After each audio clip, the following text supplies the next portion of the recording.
Another subtle yet devastating aspect of the global conspiracy is their manipulation of calendars, clocks, and our perception of time. We are being enslaved by man-made mechanisms and systems for keeping time. Not only are we wage slaves to bankers, governments, bosses, and landowners, but we are also time slaves to our watches, clocks, and calendars. We slave to 9-to-5 school and work days. We slave to 5-day school and work weeks. We are spiritual slaves to Greenwich Mean Time, the Gregorian calendar, and an unnatural 7-day week. Buried Inside from Chronoclast wrote, "Time is the primary socializing tool, and the clock is the key machine of industrial capitalism. The imperialism of space and material is everywhere evident, but the imperialism of time is a shadowy beast. What is of direct concern is how time is perceived, controlled, exploited, manipulated, institutionalized, and internalized. If we do not understand time, we become its victims. One thing remains apparent. Time politics are power politics. Every sundial, watermill, calendar, week cycle, social policy, and temporal monument has served a particular interest and ideology. The hallmark of these, of course, has always been technological power and chauvinist control. In the service of precision, the atomic second is now defined as the duration of 9,192,631,770 particle oscillations within a cesium-133 atom. If you follow the sun and moon to keep track of time instead of clocks and watches, many things change.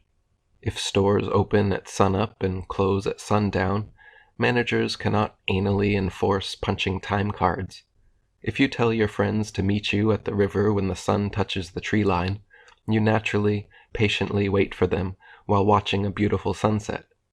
If you tell your friends to meet you at the mall at 7:30 p.m., then you must constantly look at your wrist or the wall, watching a series of cumulatively frustrating numbers.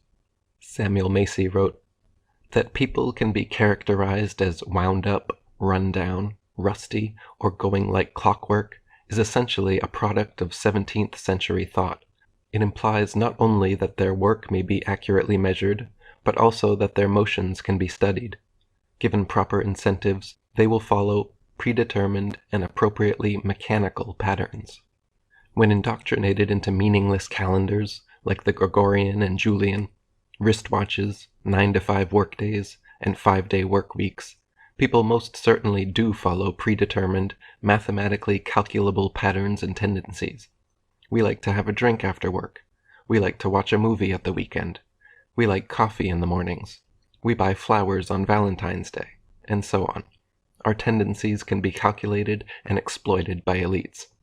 Those who exist outside the constraints of time, wage slavery, have all the time and money they need to perform studies, hire psychologists, lobbyists, and advertisers to further their gains. Time is money, so they say." Jeremy Rifkin wrote, "In hierarchical time culture, status is often delineated in terms of how valuable a person's time is. The time poor are made to wait, while the temporally privileged are waited upon." Jose Arguelles wrote, "Gets us back to the theme of time is money. No wonder time is money is ingrained into our consciousness and culture, and that seems to be the main purpose of the calendar we use, to keep track of our accounts, pay our bills, and set up our appointments. We might not think about it this way, but the calendar we use programs us to use it the way we do. But are all calendars like this one? Nothing more than an arbitrary program to take care of business? What about the sun, the moon, and the stars? Okay, let's keep this one point in mind. A calendar is a programming device. It programs the culture, the people, the society that uses it. It creates a feedback loop between the mind of the user and its program. The nature of the calendar determines the nature of the society."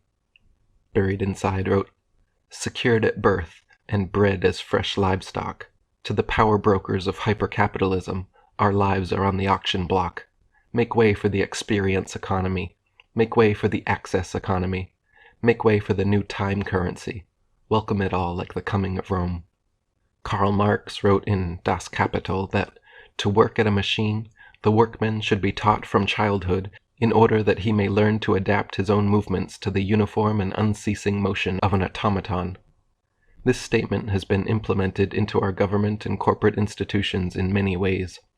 Students align themselves with the approximate 9 to 5, 8-hour workday, 5 days a week. We take this coincidence for granted or explain it away by the convenience of aligning work and school schedules for daycare purposes. But in reality, what it instills is this psychological mechanism of slavishly submitting to the regulated schedules of employers.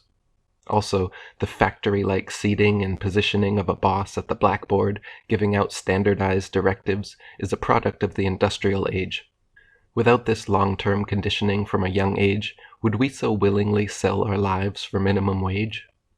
Jeremy Rifkin wrote, "We are making the transition into what economists call an experience economy, a world in which each person's own life becomes, in effect, a commercial market. In business circles, the new operative term is the lifetime value of the customer, the theoretical measure of how much a human being is worth if every moment of his or her life were to be commodified in one form or another in the commercial sphere. Time has been broken down for us in many ways, some of which make sense and others which seem senseless. Many delineations of time have astronomical significance, which seem sensible. The sun and Earth's interaction gives us a yearly cycle, the moon's lunation pattern gives us a monthly cycle, the constant rising and falling of sun and moon gives us a daily cycle, and the tides give us a natural quarter-day cycle as they come in and out. All other delineations of time, however, are arbitrary and man-made. The fast-ticking second appears nowhere in nature, except when people claim it resembles a human heartbeat, but this too is arbitrary because human heartbeat constantly changes pace. The minute, named after Min, the moon, is also an invented cycle with no actual parallel in nature. The hour, named after Horus, the Egyptian Jesus, who divides the days and nights into 12 equal parts, is an ancient myth, but not a cycle found in nature. The worst and most spiritually enslaving of the created cycles, however, is undoubtedly the week. Because of this ludicrous, unnatural cycle, almost everyone in the world, no matter what their life was like the past 7 days, ends up being almost exactly the same the next 7 days.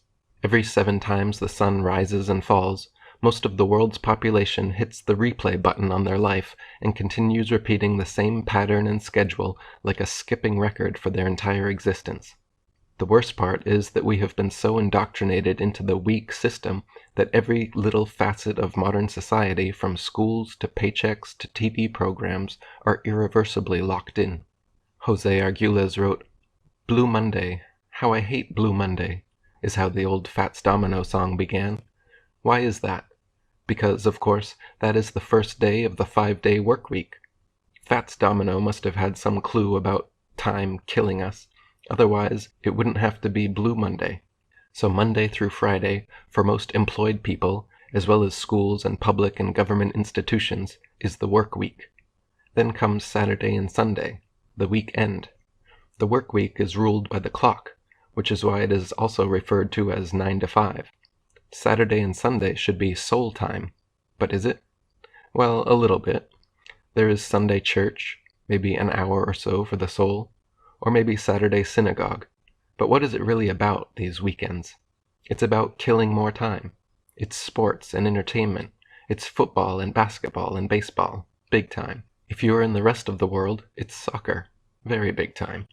If it weren't for television, this stuff wouldn't be so big, but it all goes hand in hand. Television, the weekend, and big-time sports. It is all a part of the same thing. I know, maybe you don't do that. Maybe you do something else.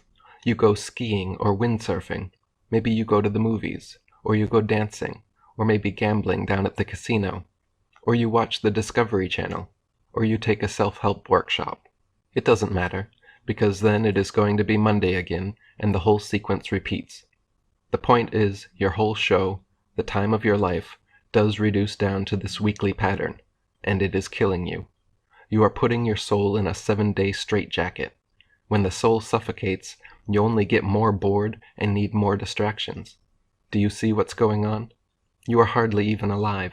because it's your soul that really lives, and if you are not giving your soul the time it needs, then time is killing you. That means the time of the calendar and the clock that is embedded in your mind. But you are now becoming aware of it. This is a great first step. You can now say, I admit that I was powerless over the time I have blindly accepted all my life. One ancient secret society symbol often found on clocks and watches is the anchor. This shape of a typical ship's anchor is actually two Egyptian hieroglyphs put together. The top part of the anchor, shaped like a cross with a circle at the top, is the Egyptian ankh, hence the name Anchor. The bottom is shaped like the Egyptian boats of the dead, which carried souls during the afterlife. Two words which are often under the anchor symbol on clocks as well, king time, likely signifying the royal brotherhood manipulation of time. Buried inside wrote, the calendar year is an imperial narrative. The 7-day week is an imperial infliction. Circannual holidays are imperial flagposts. Mechanical time is an imperial installation. The merchant workday is an imperial offering.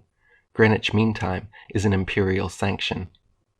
The word calendar comes from the Roman Latin calens, which was the name of the account book, the book recording monthly debts and bills to be paid. The first day of each month in the early Christian Julian calendar was called calends, and that was when you had to pay your bills and debts. A quick look at the calendar will present some oddities even to the casual observer.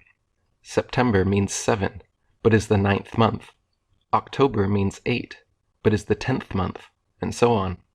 March is named for Mars, the Roman god of war, and July and August are named after Roman emperors Julius and Augustus Caesar. The calendar we use is called the Gregorian, after Pope Gregory XIII. Jose Arguelles wrote, yes, before it was known as the Gregorian calendar, it was called the Julian, after Julius himself. Turns out the Romans had a very faulty calendar of only 10 months, and Julius, wanting a way to make a permanent change from republic to empire, with himself as the first emperor, decided to change the calendar. So to make the change, during the year 46 to 45 BC, Julius had to have a year 445 days long. Understandably, that was known as the Year of Confusion. Julius didn't live beyond the Ides of March of the year 45 BC, when he was assassinated for what he had done. But the empire prevailed. Julius was followed by Augustus Caesar, who made a further change in the calendar. He saw that Julius had changed the name of the month Quintilius to Julius, July. So Augustus changed the next month, Sextilius, to Augustus, August. Not only that, Sextilius only had 30 days, while Julius had 31 days. Augustus wanted to make his renamed month, August, as long as Julius's month. So what did he do? He took the 29th day off February, already the shortest month, and added it to his month. That is why August, like July, has 31 days, and February only 28. So that is how the calendar began. Despotic motives, imperial pretensions, and confusion. The Christians began using the Julian calendar around 321 AD, when they added the 7-day week to it. The 7-day week was borrowed from the Hebrew lunar calendar. The Jews borrowed the 7-day week from the Babylonians. The 7-day week never correlates perfectly any of the months, except when February 1st might fall on a Sunday. Then there will be 4 perfect 7-day weeks in a month. The moon goes around the Earth 13 times in 1 year. 13 times 28 equals 364, plus 1 day equals 365 days, 1 solar year. The ancients all used 13-moon, 28-day calendars and celebrated the extra day, always on July 25th, as the day out of time, when the rising great star Sirius peaks. The Druids, Incans, Mayans, Egyptians, Polynesians, Lakota, and many other cultures all used 28-day moon calendars. David Icke wrote, "The native peoples of the world who still live by moon time are far more in tune with nature because they are operating on the same time-energy flow as nature. They are in sync with it. But in 1572, Pope Gregory announced that a new calendar was to be introduced, the Gregorian calendar, and it was implemented in October 1582. It was another Brotherhood scam, and the Gregorian calendar became the fixed standard time for the planet. This means that the human mind is tuned to this manufactured flow of time when we look at a clock, a watch, or plan the future with a diary. And where is the center of this time system? The 0 point from which all the world's people tune their timepieces? Why, it's only Greenwich in London, across the River Thames, from the City of London financial district, the Brotherhood's operational heartland. And what was the inspiration for the Gregorian calendar? The one used in Babylon. The Gregorian calendar is a farce. It is the time equivalent of throwing all your clothes in a wardrobe and leaning against the door to stop it flinging open. The clothes may just about fit in the space if you push them in hard enough, but what a mess.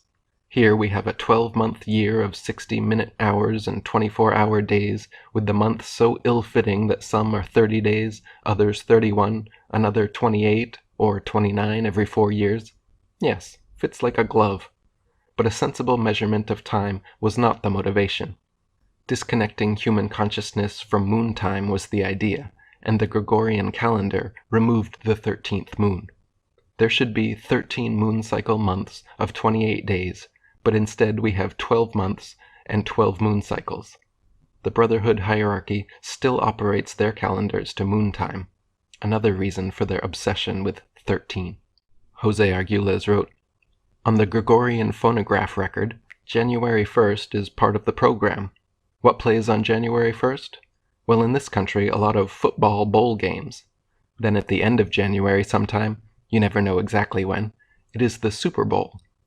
February programs you for Valentine's Day and President's Day, July for July 4th, October for Halloween, December for Christmas and New Year's Eve, and so on.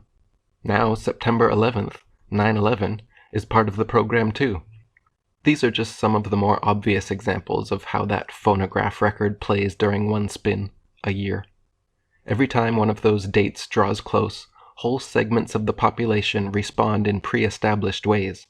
There are a lot more programs the calendar plays. The beginnings and endings of wars, Veterans Day, Memorial Day, April Fools, Tax Day, Labor Day. The memories of all of these events are accumulated according to the dates in which they occur. Then everyone has personal dates that trigger their emotions and memories too, like the day you were born, or the day your son died, or when you got married. The Gregorian calendar is arbitrary and irregular. You would hardly ever think about any natural factors by using this calendar. January 1st doesn't correspond to any solstice or equinox or anything natural at all. With a program like that, of course you wouldn't think of the seasons or the moon when you use this calendar. It is almost as if this calendar is meant to keep you out of phase with nature. It is easy to overlook an unequal or irregular measure in time because we can't touch or see time. But would we overlook such an uneven standard in a yardstick or ruler? And if we were to go ahead and try to make or build things with an uneven ruler, wouldn't they come out crooked or sloppy?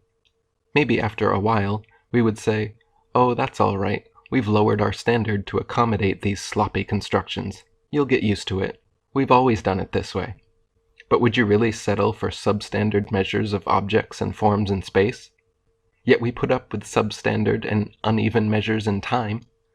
Thinking it doesn't matter may already be an effect of accepting so long the uneven measure. If space affects our senses, time affects our mind. Therefore, the effects of a crooked time on the mind may be far more subtle, yet far worse than the effects of a crooked space on the senses. We could all develop a crooked mind without even knowing it. Wouldn't a crooked mind see the world in a crooked way and create problems for itself without knowing it?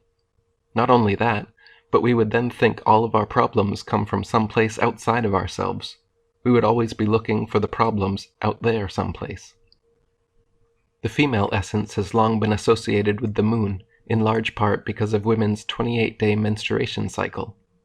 The measure of the moon from new moon to new moon is called the synodic cycle, and is 29.5 days in length. However, the sidereal lunar cycle, which measures the moon from where it reappears in the same place in the sky, is only 27.1 days in length. So 28 days, already encoded into women's biological cycles, is the average lunar cycle. This is not coincidence either. proven by luminescent ovulation cycle adjustment, the patented process whereby using on sleeping women a series of lights mirroring light cycles of the moon, their ovulation cycles change. Patent 6497718. Ovulation is about 14 days, half cycle, before menstruation. So in ancient times, women the entire world over would usually have menstruation aligned with the new moon and ovulation aligned with the full moon. It has been shown that 20% more people are admitted into hospitals and mental health facilities during full moons. Could humans be sexually frustrated due to unnatural misalignments in women's biological cycles? Is this why lonely dogs howl for companionship during the full moon?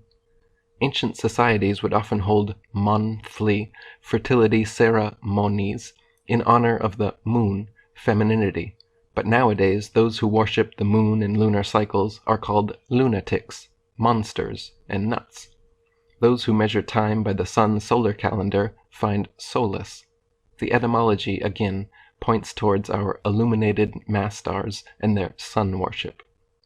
Most girls feel embarrassed or at least inconvenienced by their onset of womanhood. First periods are accompanied by tampons, pads, teasing schoolboys, and warnings or horror stories from other older women. Zaire tribespeople, Native Americans, and other primitive cultures honor their women's first periods with puberty ceremonies. They believe each woman has incredible powers as a spiritual being, and the gift of life is an important event. During her first period, each girl is isolated from the tribe and taken by female relatives and friends to a special moon hut to be taught about sexuality and childbearing. She is taught arts and crafts, stories are shared, and wisdom is passed down. After her period of isolation, she is welcomed back with a big feast in her honor. In the ancient world, it was believed that women had amazing powers of healing and creativity during menstruation, so they should not be wasted on everyday tasks.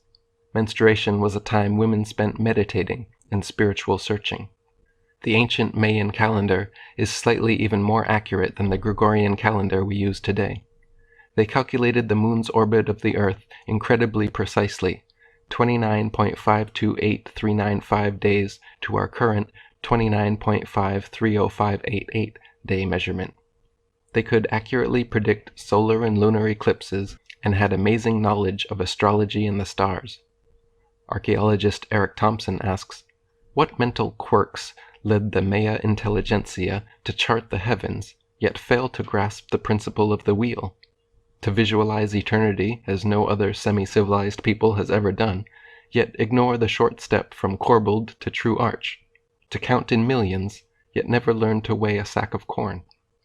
The Mayan calendar measures cycles of expanding consciousness and completing one's purposes in life. Gauging the passing days like this changes the way one thinks of life. Modern societies tend to see time as a ticking time bomb till they die, a clockwork of standardized gears cranking until they get older, rusty, useless, and stop turning. The Mayans, like early Christians, believed in reincarnation, which fits with their calendar. They believed all of life was a spiritual evolution and an expanding of consciousness and purpose, so each day correlates as such. For instance, as I write this, today is the second day of the new Jaguar moon of intention. Each moon has a spirit animal and purpose. Today's Solkine is Skywalker the 13th, which means explore, space, wakefulness, the aspiration to unite heaven and earth. Today's power is activation, today's action is bonding, and today's essence is service. Each day also has a color, a chakra, and a symbol as well. Now this may sound odd or appear as some New Age foolishness, but this is a method of timekeeping used all over the ancient world. To associate the nature of time with the evolution of consciousness seems to me a much evolved outlook. The Maya knew about the 25,920-year precession of the equinoxes, in which the position of the rising sun against the stars changed slightly for 2,160 years past each constellation of the zodiac. They even perfectly calculated the end date of this precession as December 21st, 2012. Jose Arguelles wrote, "The Christians set sail westward and discovered the New World. In a place called Yucatan, they discovered another people, the Maya. These Mayans also had a calendar, a heathen device that was more accurate than the Julian calendar. The Christians learned from the Mayan calendar that their calendar was 10 days off. What to do? The Christians burned all of the Mayan books in 1562. Interestingly enough, 10 years later, in 1572, there was a new pope. He named himself Gregory XIII and declared that his first act as pope would be to correct the Julian calendar. 10 years later, 1582, Pope Gregory XIII had achieved his aim. If you went to bed on the evening of October 5th, 1582, when you woke up, it was October 16th, and not October 6th. Pope Gregory XIII had made up for this 10 days, and the Julian calendar was now known as the Gregorian.